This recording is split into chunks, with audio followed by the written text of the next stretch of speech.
In a time with so much impressive technology integral to daily life, it can be easy to take for granted things that once had to be invented. Whether it's life-changing medical devices or simply personal comfort improvements, NASA research has been being used to improve life on and off the Earth for decades.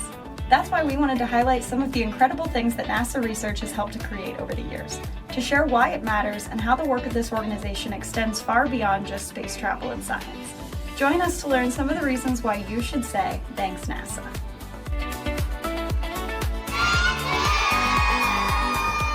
The invention and implementation of portable insulin pumps revolutionized life for people dealing with diabetes. Where they previously had to structure their days around when and where they could safely do their injections, having a device that attaches to the body and distributes insulin over the course of the day gave people a level of freedom that was unprecedented before. This is due in part to a small piece of technology invented for the NASA Viking Mars mission. The Viking landers had a plethora of different scientific instruments on them, some of which were designed to search for signs of life on Mars, which you might remember from our discussion of the 50th anniversary celebration of the mission, which I have a poster for. Look at my poster, everybody, isn't it beautiful? I didn't make it.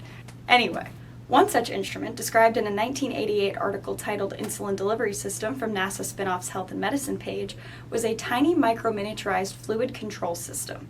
This technology was implemented by the Johns Hopkins Applied Physics Laboratory and Johns Hopkins Medical Institutions, who collaborated with NASA to create a device they called the Programmable Implantable Medication System, or PIMS. And you do not want to know how many times it took me to say that correctly. The Programmable Implantable Medication. Within this device, the fluid control system that was a part of the Viking lander was adapted to be used for the distribution of insulin inside the human body. While the PIMS differed from modern insulin pumps in many ways, it was a surgical implant designed to go into the patient's abdomen and be refilled by hypodermic injection 4 times a year. It was an integral stepping stone in the development of this life-changing technology. Another aspect you might remember from the recent anniversary celebration is that much of the work done on the 1976 Viking Mars mission was done right here in Hampton at the NASA Langley Research Center, which we are the official visitor center for, in case you didn't know.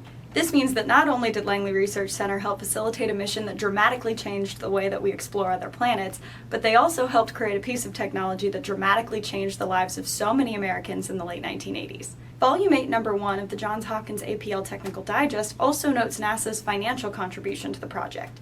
The organization provided a total of $3 million, and that's $3 million in 1987, which is approximately $8.8 million in today's money, for the development of the technology, with most of this funding coming from the Technological Utilization Program. This article attributes the communications technology implemented for the project as traceable to NASA research as well. The implanted aspect of the device, which looks like this, was about the size of a hockey puck and called an implantable programmable infusion pump, which has an acronym that for the sake of my dignity I will not be saying out loud on the internet.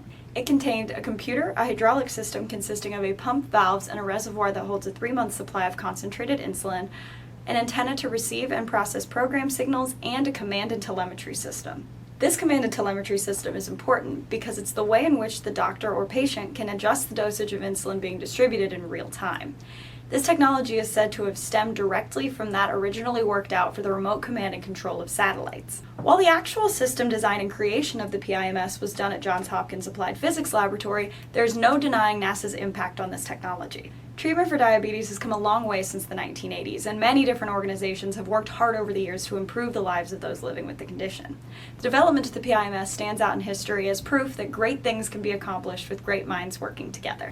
Speaking of, if you've seen our display on the subject, you'll know that the next great thing is wireless headsets.